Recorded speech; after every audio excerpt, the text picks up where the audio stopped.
rolling. All right, man. So this Alrighty. is Bum Podcast One podcast between you and me.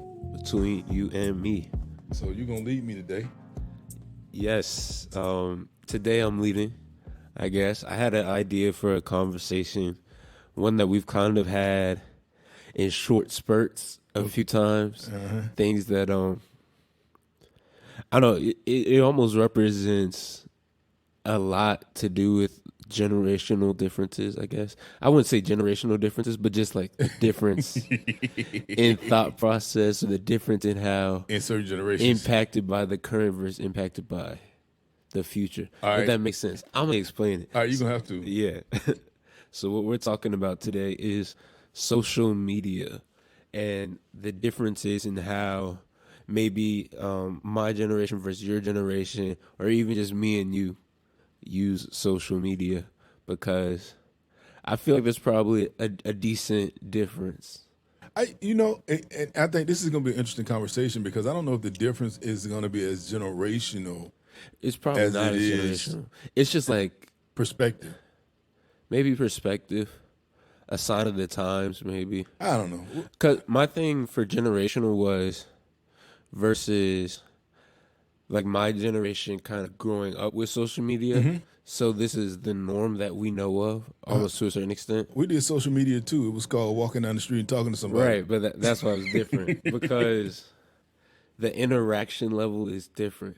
Things are almost more superficial now to a certain extent. I agree because you do it so quickly. And it's funny because if you think about it in terms of how they say, like, if you want something, you got to pay for it. And so, like, if you go out of your way to go talk to somebody, like, you wanted to talk to them, so it's going Right. to mean something. But if you got somebody, like, you can just roll over in the bed and send them a message. I mean, you ain't got to put no thought in nothing until you ain't paid for nothing. You just, I mean, I wouldn't say you don't have to put any thought into it. It is more convenient. It takes less from you to have to do certain things, I guess. But it's funny because I was actually just talking to a few people yesterday, some friends of mine, and they were talking about how much interaction and face-to-face interaction is going to be valued now, how much more will be valued now because of the whole pandemic and everybody's been quarantining and all that. I know what he doing. So it's kind of a funny idea.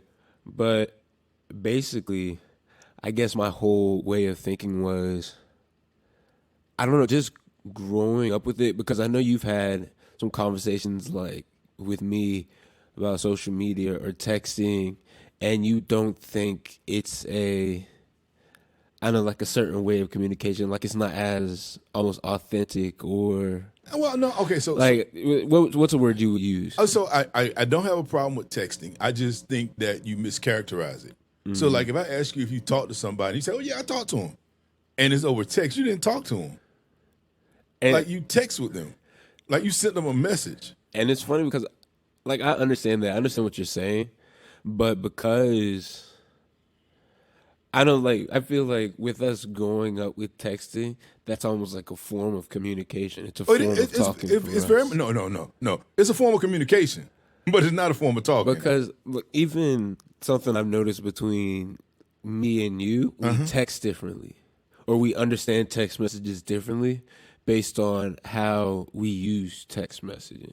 That's true. That's true. And so here and herein lies one of the major issues because it's bad enough when you have to communicate with somebody without being in their presence, right? But we realize that that's not something that's convenient, especially nowadays. It's not convenient. But like if you're talking to somebody on the phone, you have a voice inflection, you have a speed, you have a tonality, you have all of these things that you can actually use as context clues as you have a conversation with somebody. Right. And so when it comes down to texting or even using social media as a text mechanism, you have to interpret so much of what's going on. And it leads to bad communication, I'd say. And the reason why I say it leads to bad communication is because, you cannot, okay, so you can hear what I'm saying and you can actually misinterpret what I'm saying because you don't have the context clues. That's the first thing. The second thing is I can mislead you because you don't have the context clues. Right. And so if you're looking at communication as an absolute median for getting things done, it would seem like you want to remove as many barriers of communication or barriers to communication as possible. And so I do realize and recognize that, texting or social media? Because are you considering texting social media? Um, I'm putting them within the same Okay, in the same conversation conversation. Okay, because I feel like they kind of hold some of those same they represent kind of the same differences in a okay, way. okay. Yeah, it's impersonal. It's impersonal. And so, if I'm talking to somebody and we're going back and forth over text, I mean, I give them a couple minutes, right? And then after that, it's like, okay, I'm gonna call you Right. because like we've done this over and over again, and I think I understand what you're saying. I think you understand what I'm saying. But let's go ahead and make this thing clear. And so I have to get on the phone and talk to you because I don't want to continue this conversation. Because if it's going on for so long, it means it's a meaningful conversation. Right. Right. So I will say I agree. Well, what I can't remember exactly what you said, but basically, like you want to remove as many barriers To as communication. impersonal. Absolute was the word I think you used, Okay. and although I don't think, well, just talking about texting for right now because social media it's a little different This is for different. social media, Uh-huh. but with texting, I feel like it doesn't work for all situations, but I feel like it works for more situations if you have a greater understanding of it. And here's what I mean.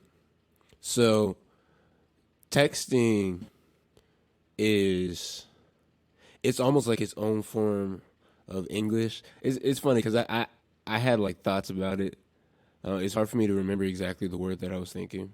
I kind of lost it while I was listening to you, but it's like its own style of language, and so like me versus you, when you text, it's very direct statements. Or like you say this, come upstairs. Like it'll be like three word things, come upstairs, about to leave, going to the store, stuff like that. Whereas as for me, growing up and texting and learning the way that people communicate over text, it's almost like it's a certain level of applied understanding, which I can see how you say it's like almost like you're guessing, like you're trying to figure out Right. what they're trying to say. But I find that when you're texting, you kind of, for one, there's certain things that are different. Like punctuation is used differently in texting. Like I'll say to y'all, sometimes periods are aggressive when you're texting, or all caps and things like that, which are understood based on just how me or people around my age use texting. Other things like when you're texting, you're interpreting based on the person you're talking to. And so it's easier. Like if I know you and I'm texting you, then I have a greater understanding of kind of what you're saying based on how I talked to you before. I'll hear your inflection in the words that you type and kind of how I understand your thought process to be. I'll apply that to when we're having a conversation.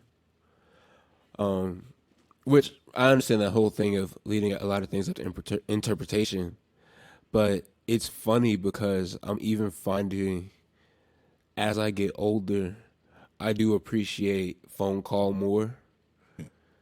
For Yeah. one, like it's quicker at this age Yes, it almost. is. I know when I was younger, maybe like middle school, getting into high school, you'll text back and forth with a person for days. It'll just be a continuous conversation. So I'll just be like shooting you a message, you shoot me a message, and that'll last for like 2, 3 weeks. And so it was like a constant form of communication. If you have a greater relationship, air quotes, a greater relationship with somebody or a deeper relationship or just like a friendship type thing, it's a way of being in constant communication. And you ain't got nothing else to do with your time. I can see that. So like, Well, yeah, yeah.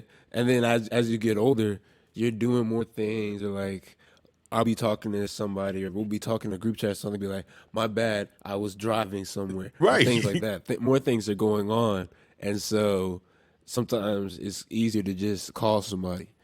Um. So right, I see your point of view, and I agree with your point of view. Um. I guess my whole thing wasn't disagreeing with you; it was just bringing light Let's to talk to the side of and I understand that.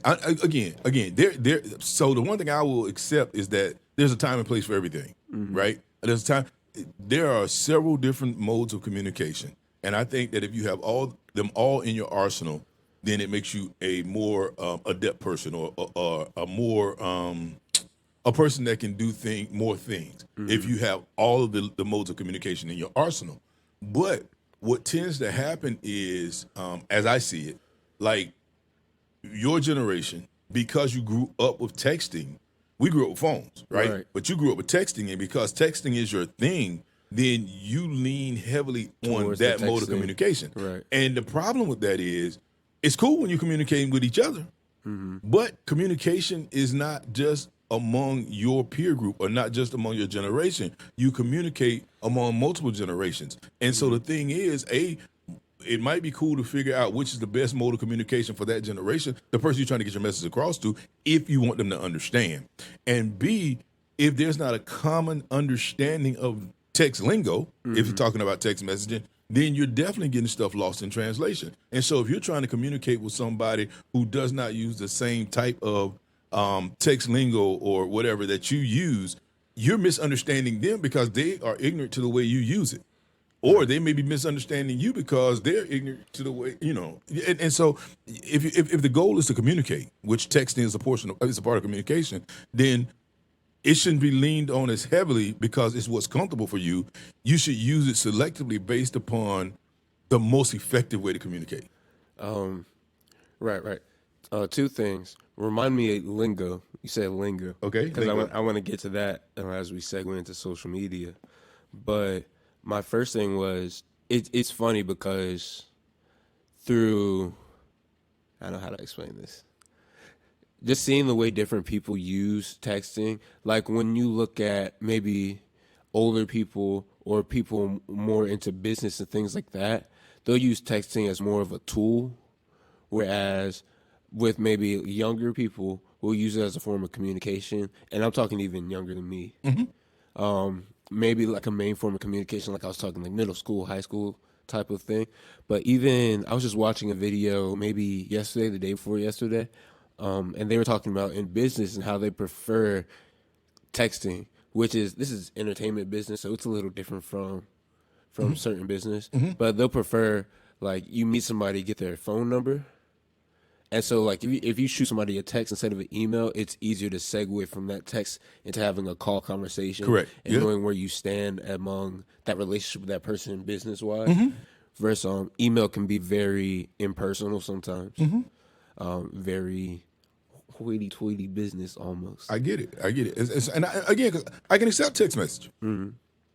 But then you also said something about lingo and understanding the lingo. And I found that funny as well because even with text lingo, almost kind of goes, like, it's split off from social media, but it almost goes hand in hand with social media. It's kind of like this current, I don't know, I guess like current media lingo kind of goes throughout all that type of stuff. So all the different social media platforms. Something like emojis and that kind of stuff. Right, that kind of thing is kind of a general understanding when it Right. comes to media. Right. But even as we transition into social media, it's funny how everything, like, it's almost like a different paradigm for each social media platform. Things are a little bit different. Like, the type of stuff that you put on Facebook is different from the type of stuff you put on Instagram. It's different from the type of stuff you put on Twitter or LinkedIn, and even the way that people have conversations. And it's funny because I would say almost like Twitter is the edging social media right now. Twitter is one of the bigger forms, and then we have like TikTok and all that. But I see Twitter as more of a truer, not even a truer, but a more communication-based social media platform. And it's funny because Twitter's like really funny, at least for my generation. You see a lot of humor on Twitter, a lot of different things. There's a lot of things about Twitter, but it's also, there's the heavy negative side to Twitter too. There's a lot of arguments. There's a lot of backlash, and I don't even know if you can people call them getting arguments, canceled and all but that. Go ahead. Because that's what I was actually out while you're talking about this whole Twitter thing, and I'm thinking, like, I mean, all these modes of transportation, all these modes of communication are impersonal modes of communication. Right. Is what I was thinking. And so when you said argument, I was thinking actually like, okay, yeah, you're on Twitter and you say something stupid. and somebody says something back to you. But is that That's really an also argument? stupid. You know what I'm Right. saying? Because the thing is, like, you can cut them off, you can shut them down, Right. you can unfollow them, you can, and that's the thing. Like, there is no repercussion on social media based upon, like, so for me, if I'm talking to a friend, right, and I say something crazy, man, my friend checks me. My friend's checking me in my Right. face. They're checking me, or on the phone, they're checking me. I can't get away from that. And Right. so even if I want to be egotistical or arrogant or whatever else, I can't get away from my friend checking me. Right. But if I'm on social media, I can be a bully. I can get behind this whole thing and I can say what I want to say. And if somebody says something back to me that I don't like, I can unfriend them, I can unfollow them, I can block them, I can do all of these things, which means that there's really no accountability for me in what I'm saying. And so that in that way it becomes impersonal. Go ahead. It's funny because I'm the same way with that. Like, I'm not somebody that's very heavy having conversations on social media, things like that. Or, like, I'm not about to go back and forth with you on social media. I'll talk to you in private. I'm not about to air our grievances out and all Right. that kind of thing. And then I'm also not caught up in what people will say on social media because I'm like, it's social media. Right, Would right. they say that in person kind of thing?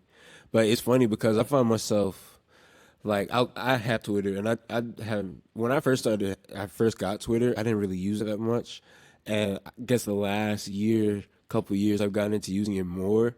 But it's funny because I'll ebb and flow. Like, I'll be using Twitter and I'll delete Twitter because Twitter is, you see, like, the most wild side, the most negative side of people Yeah. on Twitter. Whereas with, like, a Facebook, you might see, like, the more family side, and Instagram's the more, oh, I'm a model, I'm traveling, my best life type of thing. And so with Twitter, I'll delete Twitter, but then something will happen in the world, or like it'll be like a concert or some event happens. And you And wanna so see that, what's I'm like, going on. all right, I got to download Twitter to see what people are saying. Yeah, and it's interesting because I'll tell you, because I mean I'm on all social media platforms, and you know this because of the students that I deal with. But like some of your friends or your former friends or your former classmates, I'm connected with on social media, Right. and like it's funny. I'm happy that I have such a relationship with them that they don't think I'm just old. They may think I'm an old folk. I don't know, but they hear me when I talk to them because I know I've talked to a couple of them. Like, hey, I saw what you had out there on Twitter. Now you might want to think about it. Again, as just because for me, I want you to put your best foot forward, and I know at this time. Like and this is not generational because I mean I got people my age doing the same thing, so don't Right, get it right. twisted. But at this time, our words can really get us in trouble, you know. And these platforms and just throwing these things out unchecked is character sin, you know. And it's Right. like you know Just you no thought process no behind it. I thought- felt this way Yeah. right now. I'm gonna put it out for everybody in the whole entire world to see. Yeah, based off yeah. of this emotion right now. and that's problematic for me. That's how people get that- caught up because you take your ability to strategize and think about your future when you just put something There out you for go. right now. There you go. So at least an email gives you at least another little bit of something ahead of that because email you're going at least just to one person as opposed to when you put it out on social media you're putting it out so the world can actually capture it. And then I'm gonna tell you something else that's really funny, and this is something that I adopted. I don't have a problem with it now, but when I was in middle school and high school, man, my one thing was this, and we didn't have Twitter and all this, yeah. but you never put stuff in writing Right, that can come back to bite you. Right. You know what I'm saying? So I'd never write a letter or anything that would be able to come back to bite me, even if I meant what I said. You know what I'm saying? I don't want somebody to be able to. Y'all call it receipts now. Right, I ain't going to get receipts. nobody a receipt. You know what I'm saying? Right. They call it receipts. Me and my friends, we call it Carfax. Oh, like, I'll say like somebody will say something, be like, "Oh, I just saw this," or somebody just said that. I'll be like, "Hey, drop the Carfax." Yeah, you know what I'm saying? And so it's like nowadays, it's almost like, and that's not about being inauthentic, but it's about like people can use stuff to catch you up. You know what I'm saying? And so just I'm cool with texting. I'm cool with social media. Again, I'm on all platforms. I use them on a daily basis. But I don't take away my ability to reason. I don't take away my ability to, Use them the right way, the constructive way. right, the constructive way. And I'm not going to use it in a way. I mean, I'm not going to put something out there that's going to come back to bite me, bite me later because you never know. You never know. And it's funny how you said the never put anything in writing that can come back to bite you, because I just kind of dealt with a situation like that. Not really like just on me type situation, but I was like adjacent to the situation. We had this big kind of thing go on Twitter where somebody got called out for something, and then she started airing receipts. Yeah. And so she like aired receipts from a group chat that I was in. And so I was like, you could see messages, and like I was one or two of the messages in the picture that she dropped and the screenshot she dropped. And mind you, this is from like over a year, almost 2 years ago. And she dropped the receipts now. And so it's funny how you never know that stuff can circle back around. Right. And so it's like, I wasn't saying anything bad. Luckily this time. Right. And so, but it's like some people got caught up amongst all of that. And so it's funny how that stuff kind of circles back around. Yeah, and I mean, even in my lesson with social media, and when I'm out talking to students, I give them this one, and I don't know if you recall it, but I'm about to bring it up. So I remember you must have been in the 8th grade, and y'all had this platform out, Ask. I think it was that. Ask FM, wasn't it? Ask FM was wild. Ask FM, like that, you supposed to be able to ask any question that you wanted to ask, and it did not tie back to you, right? And I was just one day out there, and I Googled you, and your Ask FM came up. Right. And I brought it to your attention because I'm like, oh, this is what you want to know, right? And it's funny because it was one of those platforms that's that you supposed to be anonymous. That's supposed to be anonymous. You weren't supposed to be tracking. And so that's what I try to warn people. It's like, I mean, the way you feel today might not be the way you feel in 5 years, but guess what? Everybody knows. And that even plays into the whole cancel culture thing that we have going on. People get canceled for things that happened 10 years ago that were acceptable then. Right. Now people are getting... Yeah. And it's funny. I mean, I can go a million different directions with this, but I just like, man, my thing is I'm always strategizing. I'm always 5 or 10 years in the future. And my thing is like for like you got kids, or you thinking about your kids in 10 years. If your kids are able to get a hold to, or your kids in 15 years, you know what I'm saying? In 15 years, your kids get a hold of your social media, all your social media. Right. I mean, what would they think about you? You know what I'm saying? Because that's your Wikipedia. We were even kind of talking about this earlier because you just pulled out like some tapes and stuff. Oh yeah, from back when you were younger, and we were just talking about how you pulling out tapes. Yep. And that has the memories, but now we just got phones, we got the cloud, everything's so easily accessible. So all the stuff that you put out on social media and all that kind of thing, people are going to be able to see that in 20 years. Yes, sir. Your kids are just going to be pulling up stuff from you back when you ain't know any better and that kind of thing. Yeah, so it's just, be careful. Don't fall for the quick buck. I'll put that right there and drop it. Don't fall for the quick buck because, I mean, money's not everything. You may make a little now, but if it's going to ruin your future or your kids' outlook on you in the future, you don't want to make sure. You want to make sure that my thing is just always make sure that at every phase of your life you can be happy about what people might see about you. That's it. Because like if in 20 years, if I can say I'm happy about what I did today, I've had a good day. I've had a good day. If I didn't have a good day, I mean, if I did something badly. I need to start thinking now how to repair it. Don't wait 20 years for it to catch up with me. So just, And even going off of that, as we start closing, I just saw a tweet a few days ago. It was this girl that went viral maybe a week ago or so, and she tweeted something, and it said, just in case anybody's wondering, going viral for doing something stupid doesn't cure your anxiety. Things like that.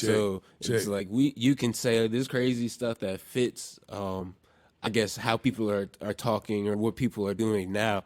But the clout isn't always worth it. The clout doesn't impact your life in such a way. Yeah. Oh, I had clout for that snapshot of 2 seconds, but now what am I left to deal with still? Yeah. I mean, especially for high school, middle high school, college students. I mean, you getting clout now, and what you say, everybody's, dapping you up, but none of them have a job to give you. Right. You know what I'm saying? And then when you go get that job or go try to get that job, in front of you, they got a screen, and they say, okay, well, we did our research on you. When they start pulling up the receipts and your job interviews and all of that. And it happens. It definitely happens. And so just don't think it's a myth. Don't think it's a myth. We do it. I'll say we because, I tell students in a heartbeat, if you apply to anything, the first thing I'm gonna do is Google you. I'm gonna Google you, and I'm gonna Google you, and I'm gonna send you a friend request. So you know I Googled you. So you know I Googled you. Yeah, I see you. Yeah. And if you say no, hey. Yeah. All right. Bum Podcast. Bum Podcast. Between you and me. Between you and me. Holla. Peace out.